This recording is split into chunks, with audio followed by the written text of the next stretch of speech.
আর তুমি মা হতে যাচ্ছ, তুমি এটা উপভোগ করবে, তুমি এটা সুন্দরভাবে মেনে নেবে। তা না করে কি করছো, এই বাচ্চাটাকে অ্যাবর্শন করে ফেলবে সেটা সিদ্ধান্ত নিচ্ছ। কাজটা কিন্তু মোটেও ঠিক করছো না।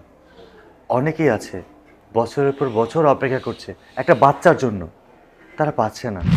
আমাদের অজান্তে একটা বেবি চলে আসে তোমার পেটে, আর তুমি এটা অ্যাবর্শন করে ফেলবে কেন?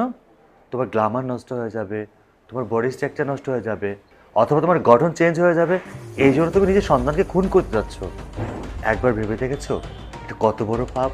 না, আমি তোমার কোনো কথাই শুনবো না। আমি কালকেই যাব, কালকে গিয়ে আমি আমার বাচ্চাটাকে নষ্ট করে ফেলবো, আর আমার সাথে তুমিও যাবে। তুমি যাই বলো না কেন, আমি তোমার সিদ্ধান্তে একমত না। তুমি একমত থাকো বা না থাকো তা আমার দেখার বিষয় না। আমি যেহেতু যাব তার মানে যাব।